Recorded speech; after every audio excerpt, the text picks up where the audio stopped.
that, I'd like to begin and welcome those who came. I'd like to welcome all of the regulars. I'd like to welcome my chavrusa from the Yeshiva Gedol of the Five Towns, from Rabbi Aryeh's Chabura, Rabbi David Kaziv. Thank you for joining for the first time. It's a pleasure to have you. Okay, thank you for calling Mayor. We're glad to have you from the Yeshiva Gedola. Eli Melech, my chavrusa. Eli Melech Weizman is also joining. And who's in for the last three digits 032 from 347? Is that Rabbi Yeshua? It's for Mechel. Shkaycha Mechel, my chashav achaver, Mechel Jakubowitz from the Five Towns. Thank you for joining, and thank you all for coming. Be'ez Hashem, today we're going to be discussing the Ramban and Parshas Bo, which is well referred to as the famous Ramban. Rabbi Katzstein, the Yeshiva Gedol of the Five Towns, he says it's a very important Ramban. He says all of the chalakim, all of the aspects of this Ramban, not just the very ending part, but also the steps building up. So Be'ez Hashem, we're going to cover all of the steps leading up to the final climax of the Ramban.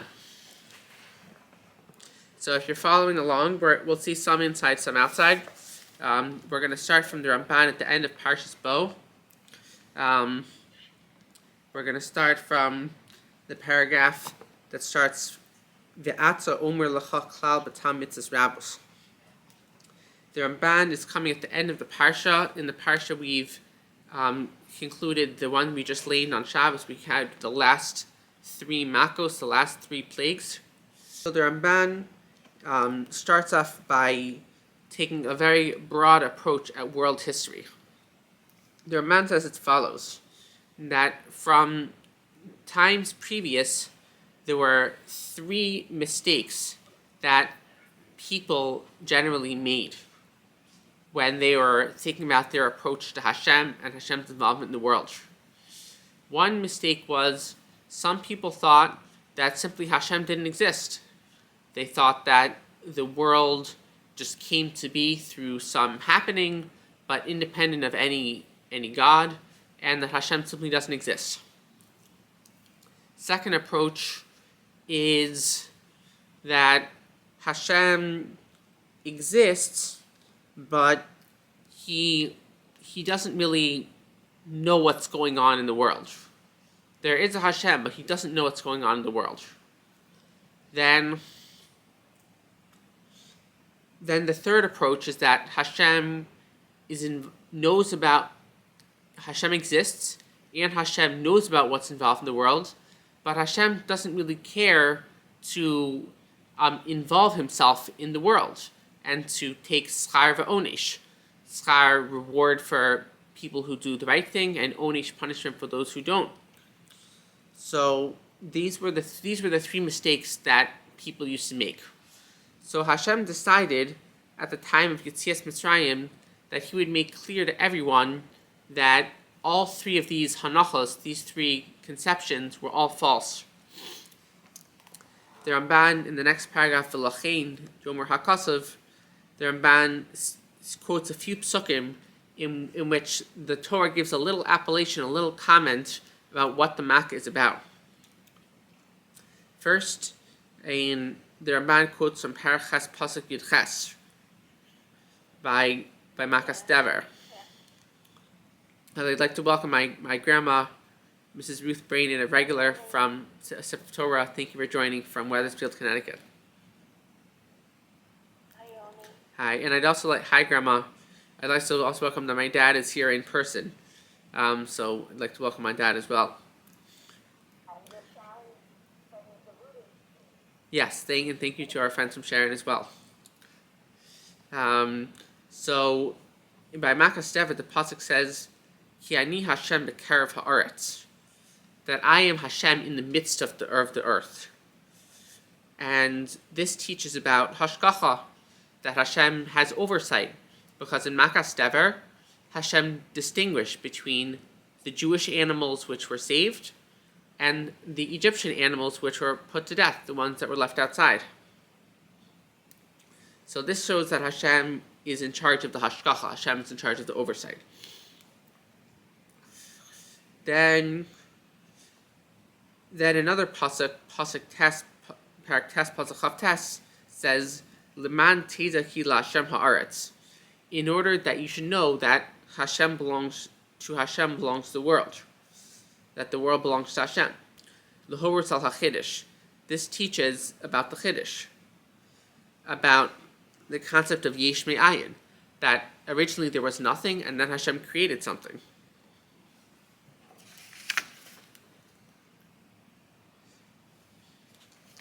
So that teaches that Hashem exists in the world.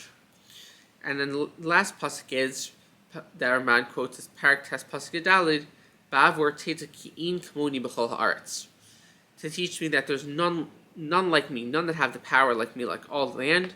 And here the man introduces a new point, l'horetz al hayacholos. This teaches that Hashem is the kol yachol, that Hashem is fully capable of doing what He wants. Shu shalit bakol, that he rules over everything. In ma'akiv biyado, and nothing holds back Hashem. Like Rabbi Kastin said in the Shmuz a few weeks ago about Yaakov Avinu and Levado, Hashem has this bechina of Levado, that Hashem Himself acts and nothing gets in His way. Hashem decides exactly how He wants to act based on His own decisions. So all of these aspects, the Mitzrayim, the Egyptians, were either in doubt about or they totally refuted. And with the Makos, Hashem proved that He exists, that He knows what's going on in the world, and He's fully capable of carrying it out. Now, before we go on, I'll ask if we have any questions so far about the Ramban's starting point of the three issues with the position of the nations of the world and how Hashem disproved. Thank you, Mrs. Rudenstein. Mrs. Rudenstein is saying that we see these three ways that Hashem is involved in the world encapsulated with the statement of the first commandment, which will receive Parshas Yisro in a couple of weeks. B'ez Hashem, Anochi Hashem Elokecha Asher Hotzitzicha Me'eretz Mitzrayim B'beis Avadim. I am Hashem, Lord your God, who took you out of Mitzrayim from the house of bondage. So Hashem took us out using the Makos, using the Zroa Netuya, the outstretched arm, and Hashem proved that He was fully capable. And perhaps this is why it is the first commandment, because Hashem showed during the Yetzias Mitzrayim all these important things, how Hashem exists, is involved in the world, and nothing can hold Him back. He rewards the righteous and punishes the wicked. And then the fourth thing, which He kind of slipped in at the end, is that Hashem is fully capable, that nothing can stop Him, that Hashem does what He wants. In the next paragraph, Uvavur, the Ramban speaks out that Hashem does not make these Nisim Gluyim at all times.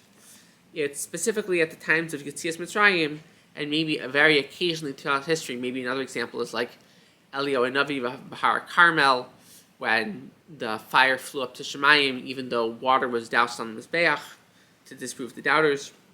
But wonders only happen occasionally, and it's a chashuv nekuda. It's very worthwhile noting that to chap on to a nes galui is not a davar pashut. It's not such a simple matter to realize that what's so-called an open miracle is really from Hashem. I was speaking to Shabbos with my neighbor, Mr. Richard Waldman from Sharon, and he mentioned to me about the Rashi in the beginning of Parshas B'Shalach on Chamushim.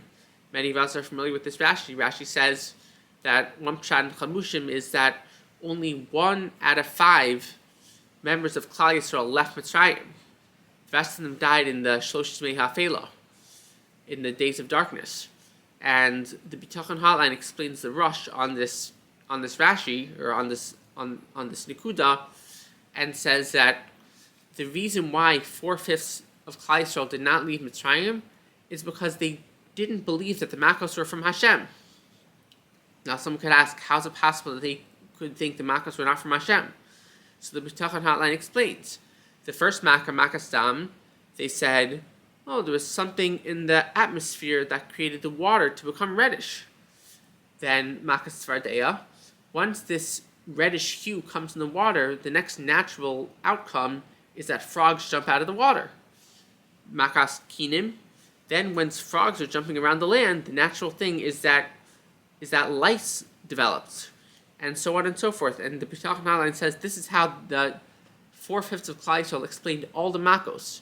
So we read the Makos, we read the Parsha, we hear Lein and Shul, and we think it's so obvious to see the Yad Hashem, but 4/5 of Klal Yisrael did not see the Yad Hashem.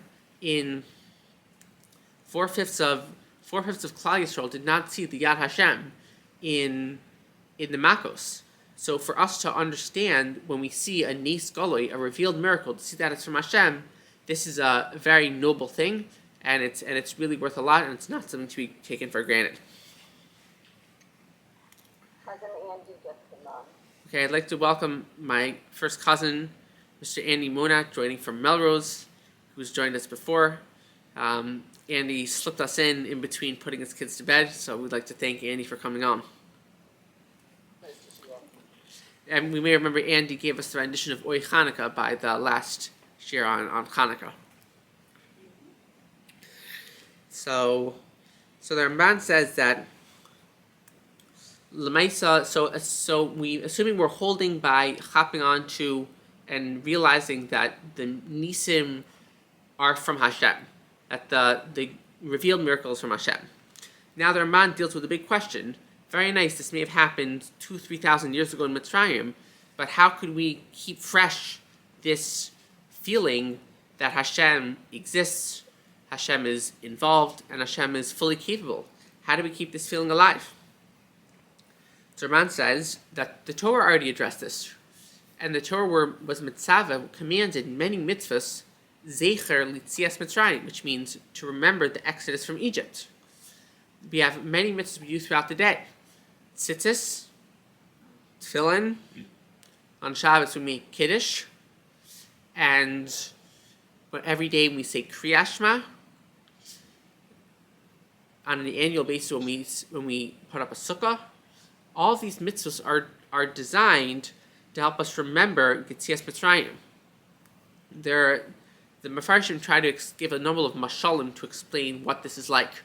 I'll quote first from Rabbi Katzstein, quoting from the Mashgiach, his Rebbe, of Shlomo Volbe from Eretz Yisrael, and the Mashgiach says that mitzvahs Zecher Yetzias Mitzrayim is like a thermos for Yetzias Mitzrayim.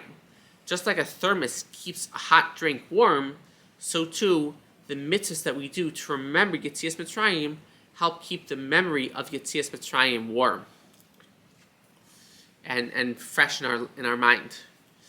Rabbi Laff, the Rosh Kol in Boston, told me from Rav Dessler that Rav Dessler says that mitzvahs Zecher Yetzias Mitzrayim is like a stick that is something visual, tangible that we're able to see to remind us of Yetzias Mitzrayim.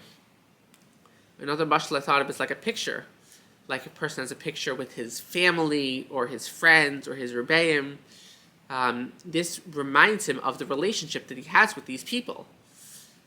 When he sees a picture, that gives him a reminder.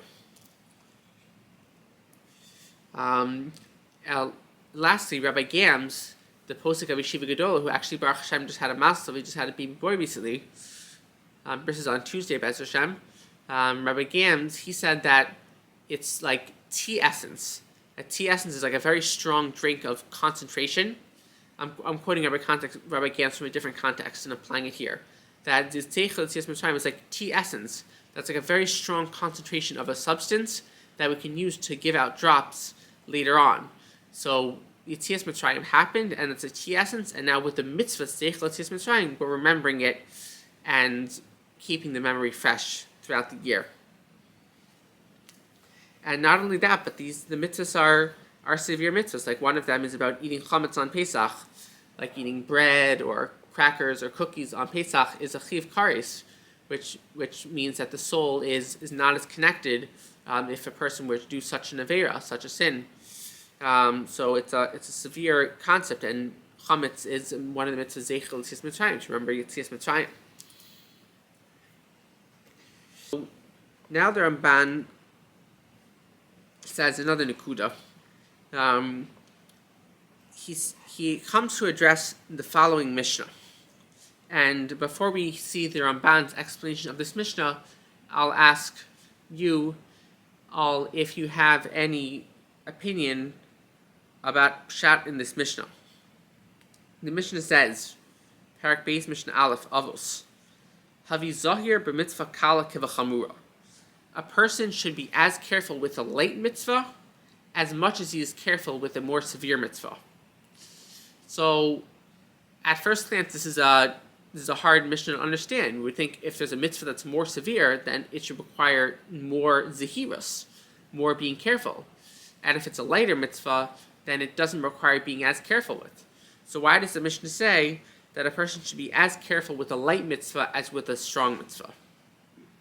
I mean, that speaks to India of Zvizus, that there's a, Rabbi Kassian spoke out last Vlad, that there's a mila, there's an advantage of doing things promptly whenever one has the opportunity of being able to do a mitzvah.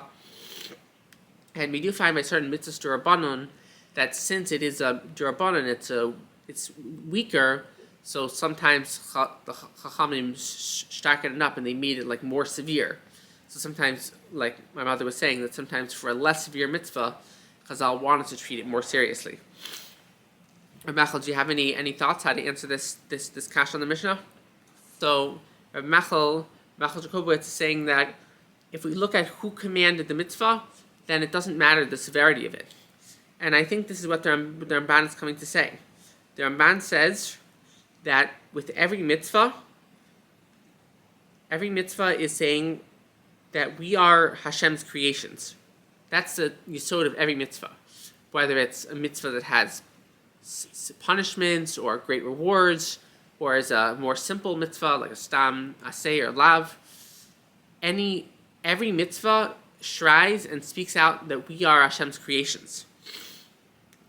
That we are like the Ramban's lashon is brio secha anachnu, that we are your created ones. This is true by a severe mitzvah and a strong mitzvah and a light mitzvah. Now, this Wednesday night, as Hashem, is a yahrzeit for my mother's great-grandfather of Mendel Hertz, Brainin. This is a picture of him. He's on the cover of my genealogy book. He's the one sitting in the chair. To one side, standing up in the black dress, is his wife, Mrs. Rachel Devora Brainin. And on the other side of him is my mother's grandfather, when he was a young boy, Mr. Ben Brainin. And the reason why I bring this up is because Mendel Hertz yahrzeit is on Wednesday night, Tu B'Shvat, and Mendel Hertz was Oved Hashem in many capacities.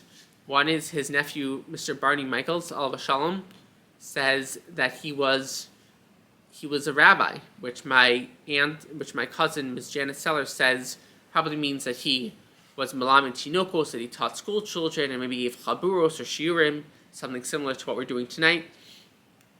And he was a Baal Isha. He was a husband to his wife, Mrs. Rachel Devora. He was a father to 7 children. So he had a lot of opportunities to serve Hashem in different ways. And every time Mendel Hertz was Oved Hashem, was Omen Ben Nisayim, he was saying Brio Secha Anachnu, that he was calling out that I am one of your created ones with every mitzvah that he did. The Ramban says that this is with the purpose of going to shul for tefillah b'tzibur.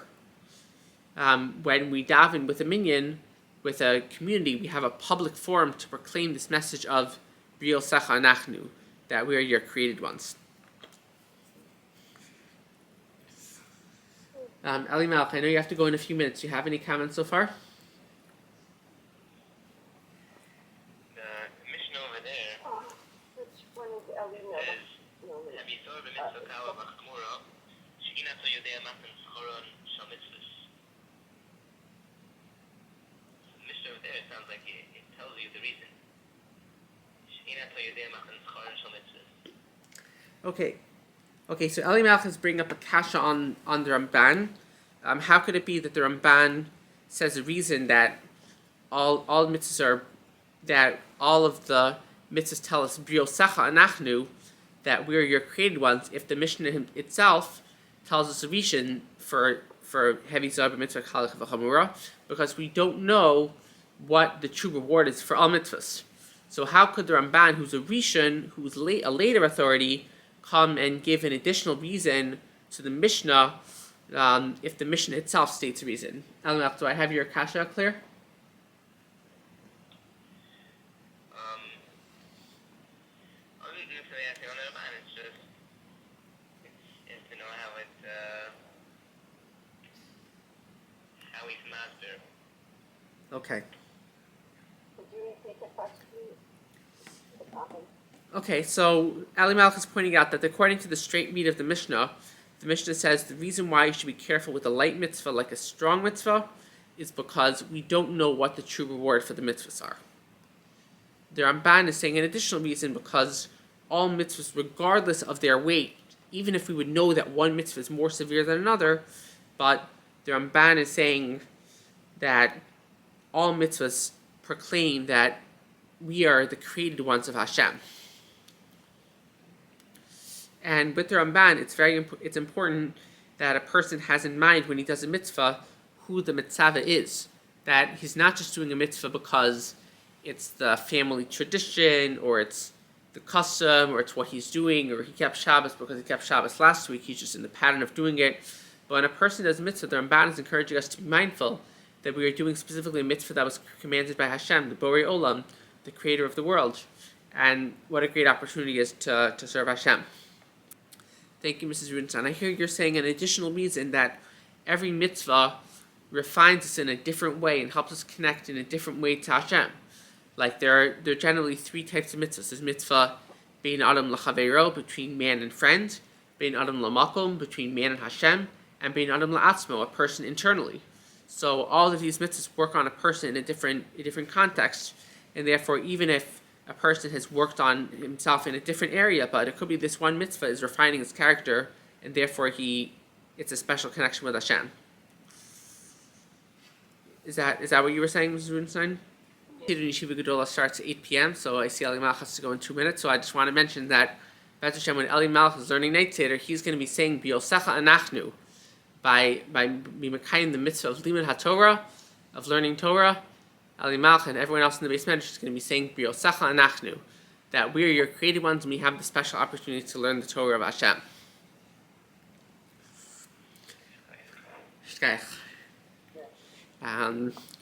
Now, the last main section of the Ramban is the most famous, and in fact, Rav Matisyahu Solomon, the Mashgiach of Lakewood, says, Olav Shalom, who was nifter a couple weeks ago, he says that the whole Ramban is really a lead-up, and this is the climax of the Ramban. He says if we hopped on to the earlier points, if we understood the earlier points, but we don't quite make it to the last point, he says we've gotten the minority, but we've left off the majority. So we're holding by an important stage of the Ramban. Ramban says as follows: Umin hanisim gedolim hamfursamim, from the miracles that are great and public, adam moda, a person is moda.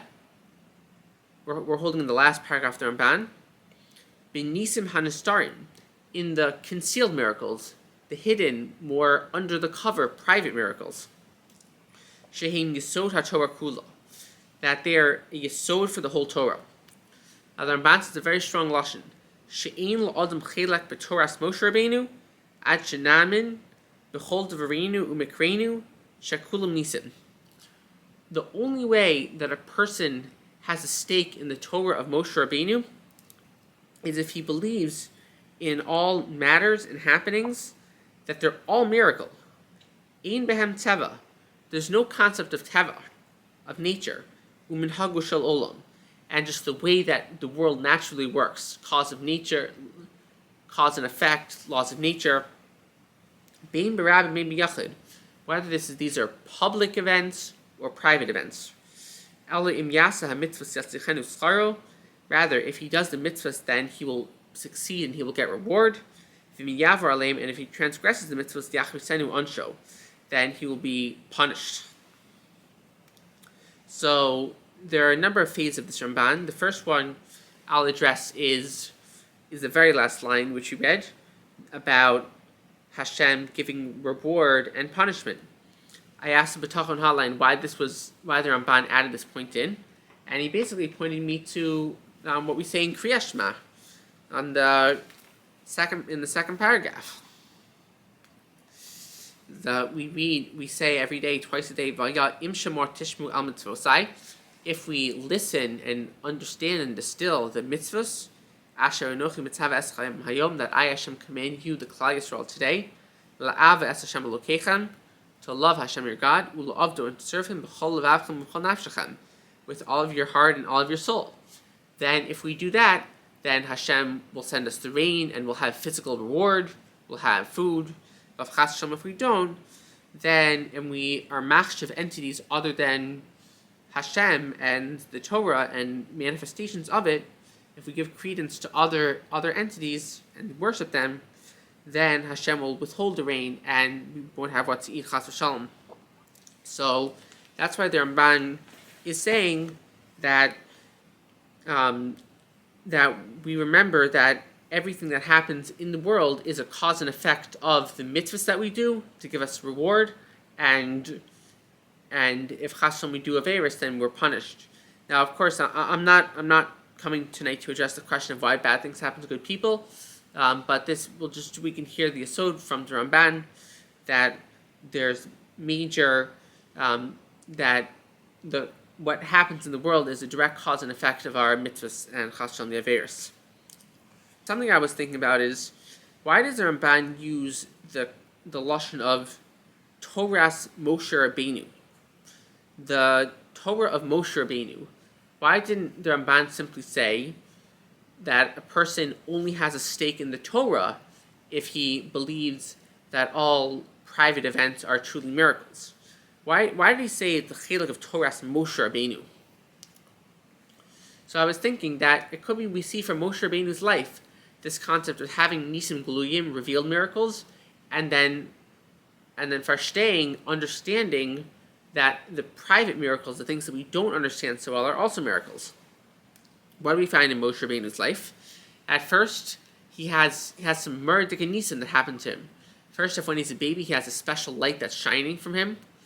Then, when he's put in the water by Miriam, Bisi Bas Paro reaches out her hands, which is about 1 amma, like 2 feet, and then her hand miraculously reaches all the way into the water, pulls out Moshe Rabbeinu.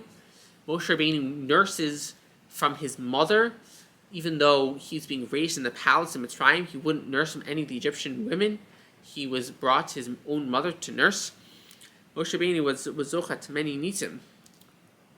But then later in his life, Moshe Rabbeinu was the recipient of some hester panim when he struck the Mitzri who was beating the Gid, and the Dasan of Aviram told Moshe Rabbeinu, "We know what's going to happen. We'll tell you to Paro." So Moshe Rabbeinu had to run away to Midian. Moshe Rabbeinu, here he was doing a mitzvah, defending this Jew against this Egyptian who was striking him, and Moshe Rabbeinu struck down the Egyptian, and now Moshe Rabbeinu has to run away. He's exiled from his land, and he has to go to Midian.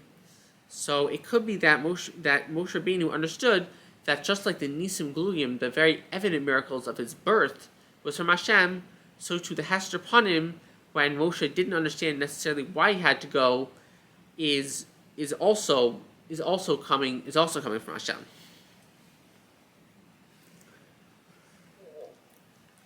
I was just thinking from the other parsha, Yosef had all those hidden miracles, and he said to his brothers, "It's because of Hashem, master plan that you put me in the pit, and I was told to the Ishmaelites when I came to Egypt and interpreted Pharaoh's dreams so that I can provide food ultimately for you and save the Middle East from famine." Yeah. Yosef Atzadik believed everything was from Hashem, that it was all orchestrated. Yeah. As everything is, like.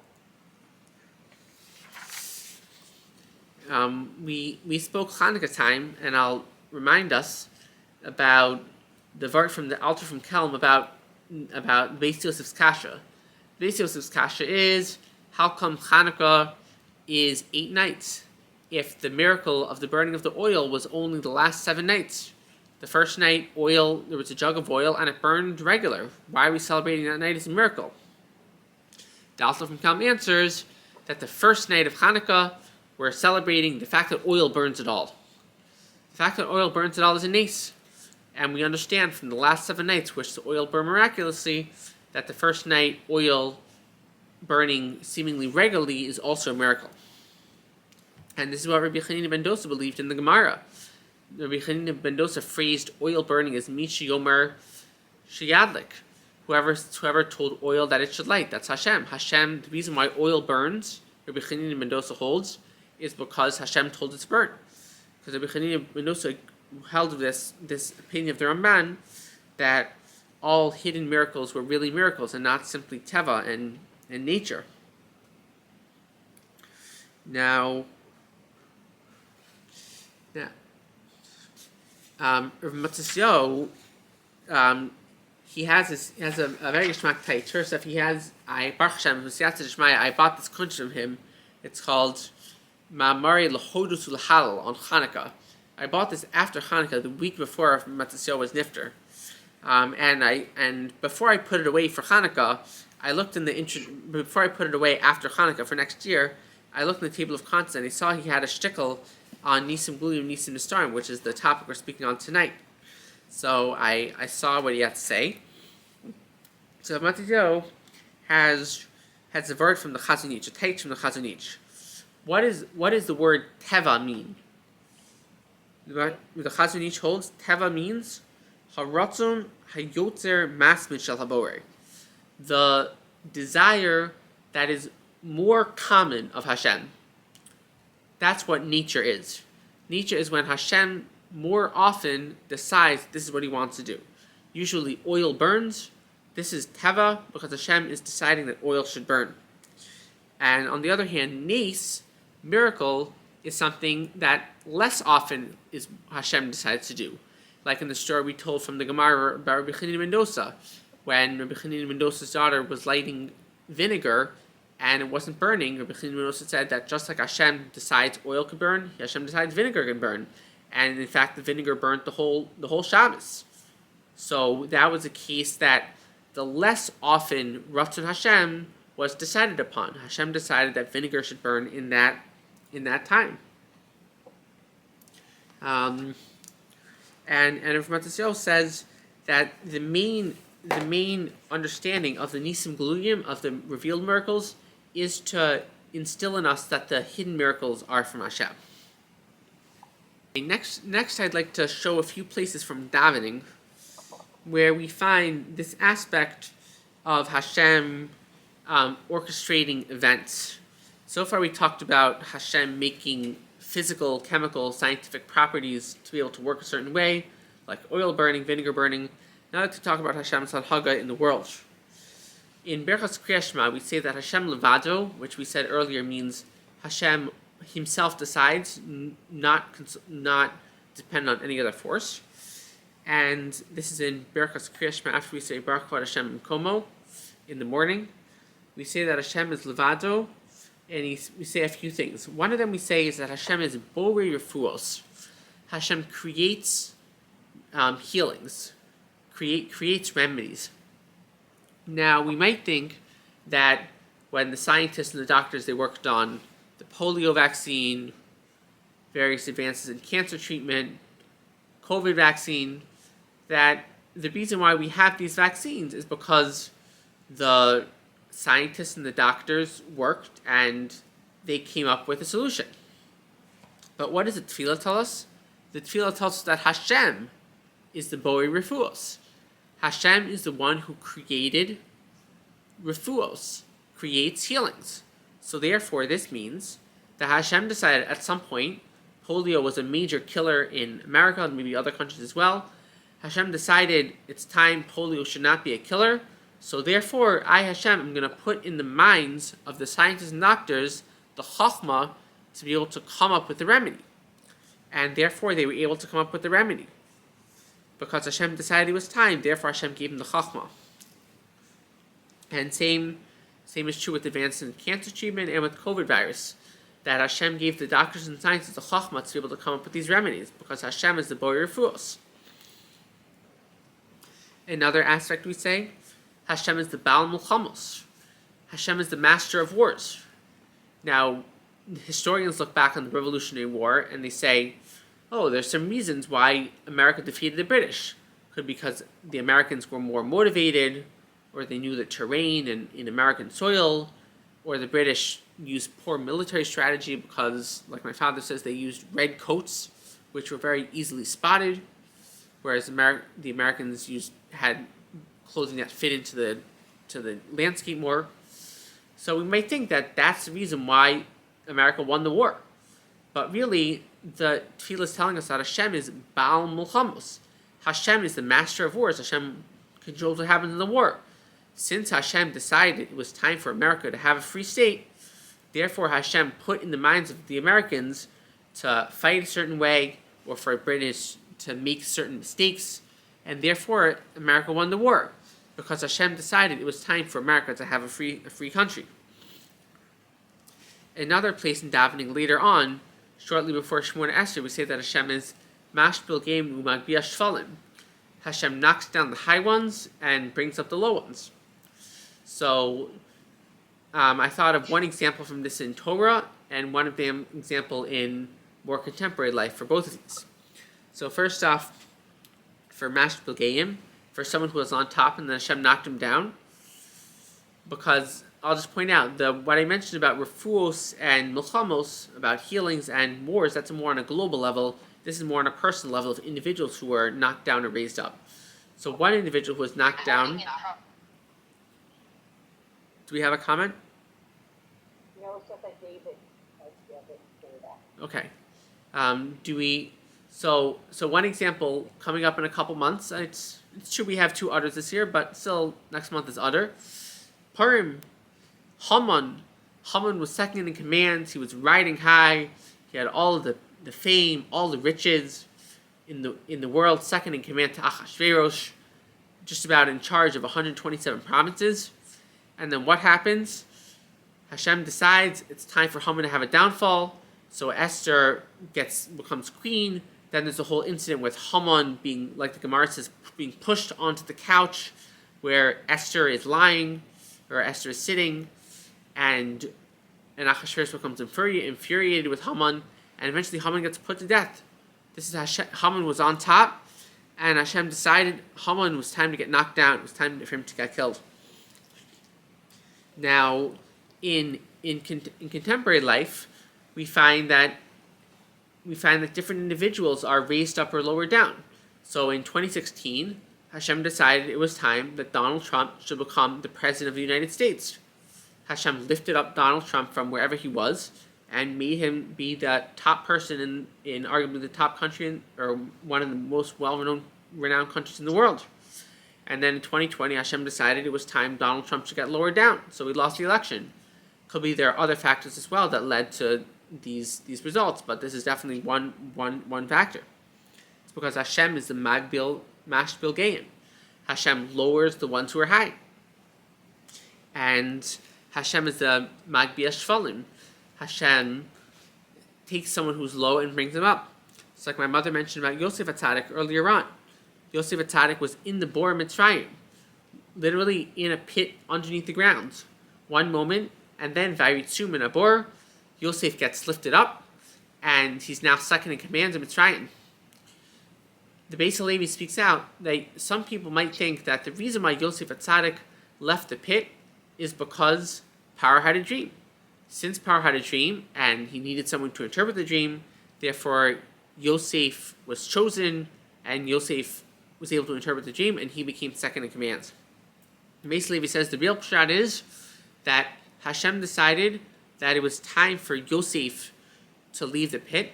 Therefore, Hashem made it be that Paro would have a dream, and then Paro would ask Yosef, and Hashem would give Yosef the chachma to interpret the dream, and therefore Yosef was able to go out.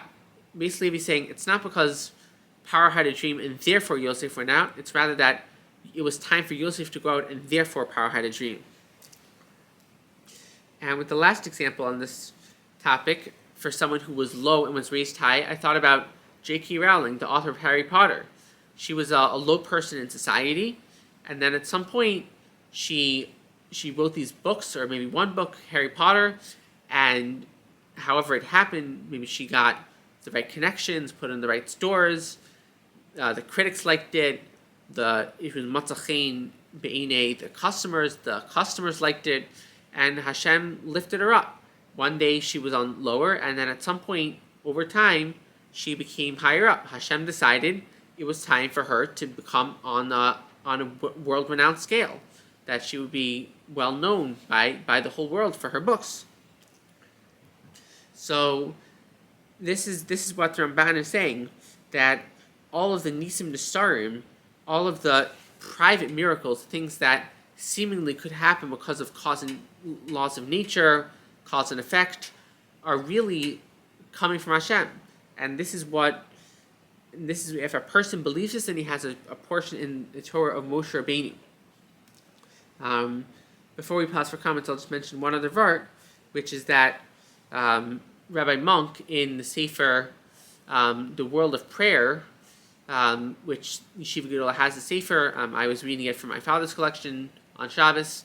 He says on the words of Modim, V'al nisacha shebechol yom imanu, v'al niflosacha v'tovosacha shebechol eis erev v'okav v'tzarayim. He says that we're thanking Hashem 3 times a day in Modim for all of the miracles, whether we know about them or don't know about them, the private miracles and the public miracles and the private miracles. Do we have any comments on what we've spoken about in the past segment?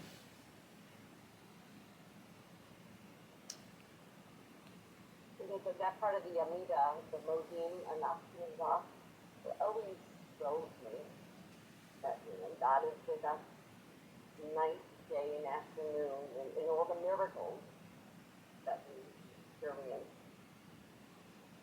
whether we even realize it or not. As you were saying, but just the fact that it turns from night to morning, to afternoon, to night again, we're alive to experience everything God created. Thank you. I think it's a miracle. It's so freezing cold out, and inherent into the earth was put oil and gas and everything, and all we have to do is push a button, and we have heat. And this is all included in how the earth was made. I find that a good miracle. Thank you. Those are great examples, I think. Also, on the circle of life, it teaches you not why we shouldn't be arrogant, because you can be brought low that fast. Mm-hmm. So, Right. Yeah, and on a deeper level, the term is called mashpil game, which is that people who are haughty are brought down. So Haman was definitely someone who was like that. Haman was very arrogant. And I'm not going to comment about the other individuals I mentioned, but Va'amevin Yavin, which means those who understand will understand. Mayor, do you have any comments? I'm sorry, Ramechel, what are you saying?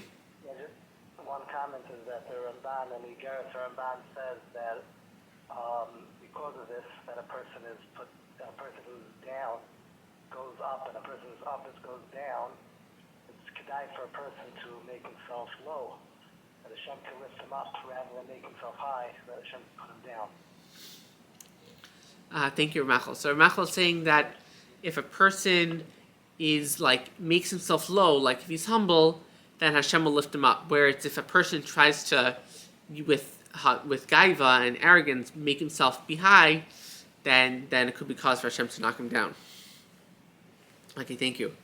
Mary, do you have any? I'm sorry, Mom. You want something to say? I was just thinking about what Nessa said, but then there's the old adage, as you were alluding to, why do bad things sometimes happen to good people, and good things happen to both bad people, the wealthy people that, got their wealth through unscrupulous ways. So usually that gets found out eventually. I think our values are still good in society. Yeah, well, we know that the real world is, even though the Ramban is saying that there is reward in this world for those, and like we say in Kriya Shema, the reward in this world for those who do mitzvahs, and punishment in this world for those who don't, but many times we don't see that play out, so we're batuach, we're confident that this will play out in the next world. Dad, you have any comments? Okay. Mayor, do you have any comments? Is Mayor Miller still on the phone, Mom? He said not at the moment. Okay. Okay. Thank you. David, do you have any comments? Yeah, you recorded this? Are we recording this? Yeah, we're recording this. I missed a lot of the stuff. I had to work, but if you can send me the recording, it'd be great. Okay. Do you want written or video? Video. Maybe you could email me? Yeah, I'll email you. Yeah, I'll email you later. Okay. Now, I would like to close by saying a story of personal Nisim Glugim, Nisim Nistarim. Revealed miracles and hidden miracles. Now, this is not a revealed miracle in a sort of like change of teva, like some sort of physical or chemical change, but just about happenstance. I thought that this was an open miracle that happened to me, and then how we can understand this to private miracles that happen later on. When I was at home, when I moved back to Sharon a year ago, Pesach time, I was learning on the phone with some chaverim pretty regularly, but my Rashi, Rabbi Katzstein, he encouraged me to try to find some people to learn with in person. So one time it was Erev Shabbos.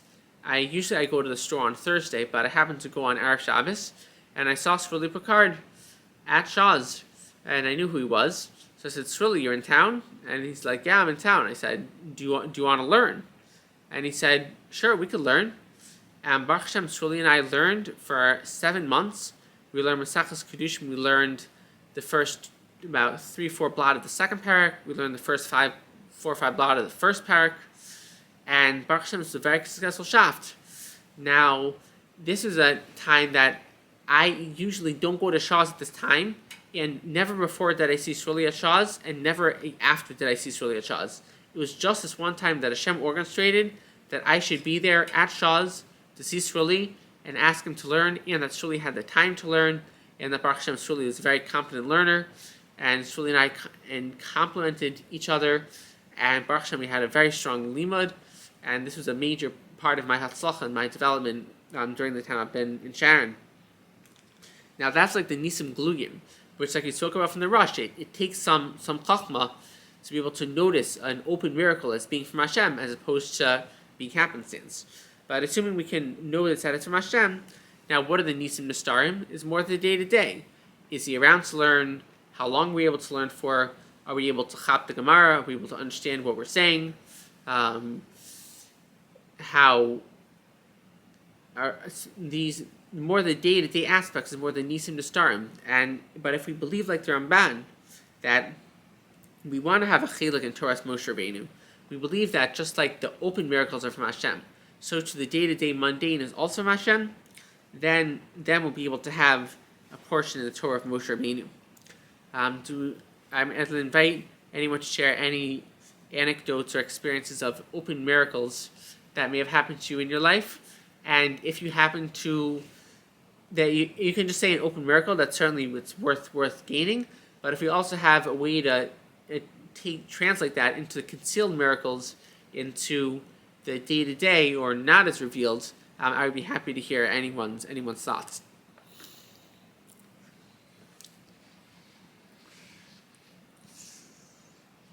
I don't know if I have that sophisticated an analysis, but I'll just say your story about meeting up with that person and unexpectedly made me think of times when I was on the subway and it happened to be someone I know happens to get on the same car as me, or I happen to get on the same one as them, and it makes you think about all of the other times when someone is nearby, right? Maybe you would have walked out just before he came in and not seen him. Aha, right, the exact timing. Rabbi Kirko, where I davened on Shabbos, Shayla House in Stoughton, he was just telling us about how he was driving back from a chasna. He was at Baruch Hashem, his nephew became a chassan, got married on Thursday, and Rabbi Kirko was driving back, and he said he missed being in an accident by like 30 seconds. So it was like just happened to be the timing, and he says he thinks it was in the schos of him saying Tfilas Haderech, the prayer for wayfarers, the traveler's prayer. He thinks that was the schos. But certainly we don't know. And thank you, Annie, for sharing. It's about the people we meet, or being able to meet someone we know that happens to be just at the right time. I think this happens a lot with matchmaking, because I won't go into the whole long story, but Larry and I got through an accident that happened to somebody else, and Larry was not supposed to be the date. He was a substitute, and there's a whole story behind it, but yeah, that was definitely a miracle.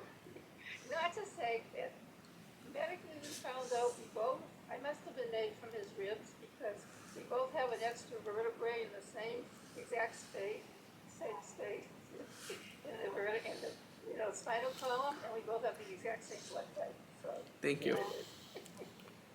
Oh, Grandma, how did you and Grandpa meet? we were introduced by a mutual friend, a friend of Grandpa's. We were three. We were three girls and three boys. We met, and Grandpa and I paired off. But you weren't. Daddy was supposed to be with someone else, and you were supposed to be with someone else, right? Yeah. Right. So we paired off. That's true. It was fate. Yeah. Like me, a hidden miracle that became an outside miracle. Okay. Yeah. Okay.